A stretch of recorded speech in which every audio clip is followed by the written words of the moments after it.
जम्मू कश्मीर विधानसभा का 7 दिवसीय सत्र 23 अक्टूबर से शुरू होने जा रहा है। इस बीच इस सत्र घरेलू उपभोक्ताओं के सभी बकाया बिजली बिलों में एक मुश्त छूट देने की मांग की गई है।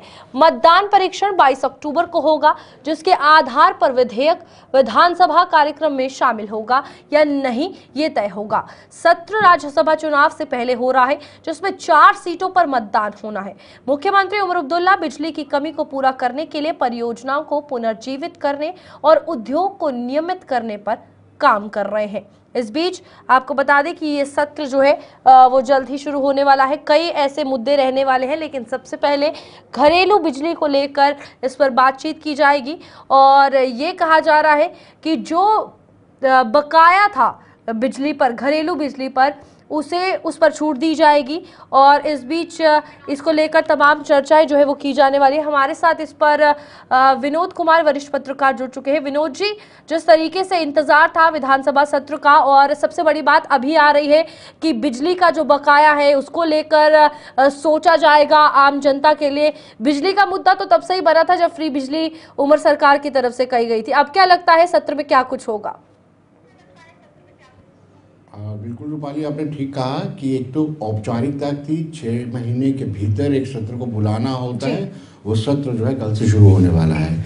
बिजली भी एक इशू है, क्योंकि मैनिफेस्टो में ये कहा गया था कि 200 यूनिट बिजली मुफ्त देंगे। उसके बाद कुछ आउटस्टैंडिंग है लोगों की, जिसको लेकर के लोग ये डिमांड कर रहे हैं कि एमनेस्टी स्कीम होनी चाहिए, उस पर चर्चा की जाएगी। लेकिन सबसे बड़ा मुद्दा यह है कि स्टेटहुड को लेकर के चर्चा हो सकती है और गहनता से इस पर विचार विमर्श किया जाता है। उससे भी बड़ा अगर मुद्दा कोई है, महराज मलिक को जैसे अरेस्ट किया गया है और उस पर PSA लगाया गया है, इस पर भी विपक्ष अपनी आवाज़ उठाएगा। साथ ही साथ पीपुल्स डेमोक्रेटिक पार्टी भले ही उनका प्राइवेट मेंबर बिल या उनका रेजोल्यूशन एक्सेप्ट करे या ना करे, लेकिन ये ज़रूरी है कि उस पर चर्चा होगी कि जिन लोगों के पास 30 सालों से ज़मीन पड़ी हुई है उनको मालिकाना हकूक दिए जाए।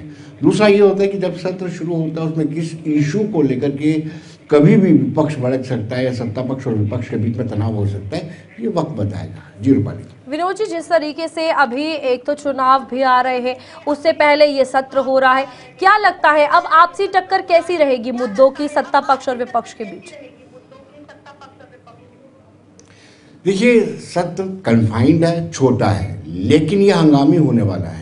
उसकी वजह ये भी है कि 23 को सत्र शुरू होगा और 24 तारीख को 3 नोटिफिकेशन के मुताबिक 4 राज्यसभा की सीटों पे मतदान होगा।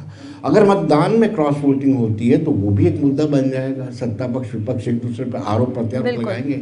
हालांकि ये बार बार भारतीय जनता पार्टी ने टॉल क्लेम किया, साथ शर्मा ने भी कहा है, सुनील शर्मा ने भी कहा है कि हम भाजपा जो है नेशनल कॉन्फ्रेंस के साथ मिलकर कभी नहीं चलने वाली है। उनके विधायक चाहते हैं कि वो टूटना भी चाहते हैं, बिकना भी चाहते हैं, लेकिन हम उनको खरीदना नहीं चाहते।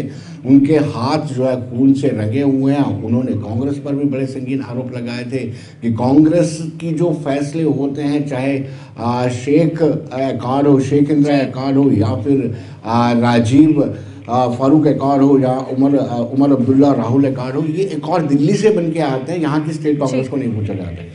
तो कहीं ना कहीं ये सारे इशू इस सत्र के दौरान उठाएंगे। लेकिन 24 का दिन जो है वो बड़ा इंपॉर्टेंट है। 4 राज्यसभा की सीटों पर चुनाव होगा।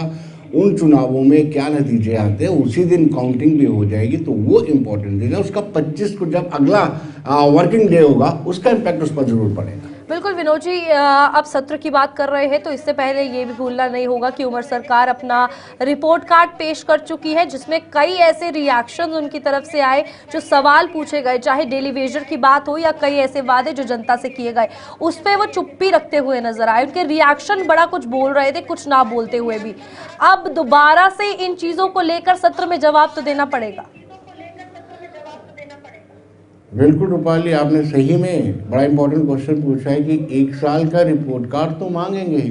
बिल्कुल। भले ही नेशनल कॉन्फ्रेंस के लोग या कद्दावर जितने भी बड़े नेता हैं जो अपने आप को एक्सपर्ट मानते हैं, वो कहते हैं कि 5 सालों का मैंडेट मिला है और आप एक ही साल में हमसे हिसाब मांगना शुरू कर दिए हैं। लेकिन जो एक साल बीता है, 365 दिन होते हैं, 365 दिन में सरकार ने क्या किया, ये विपक्ष हाउस के अंदर सत्र के दौरान उनसे पूछेगी। हालांकि दो अलग प्रेस कॉन्फ्रेंस करके चीफ मिनिस्टर उमर अब्दुल्ला ने ये बताने का प्रयत्न किया है कि उन्होंने जो वादे किए थे, कोशिश की है, उनको पूरा करने की कोशिश की है, और बहुत सारे उन्होंने बताया कि ये काम हमने किए भी हैं। लेकिन बहुत सारे ऐसे इश्यूज हैं अभी तक एड्रेस नहीं हो पाए, उनको लेकर के ग्रिल किया जाएगा, उनको घेरा जाएगा हाउस के अंदर। बिल्कुल, विनोद जी बने रहिएगा हमारे साथ, अगली खबर पर भी आगे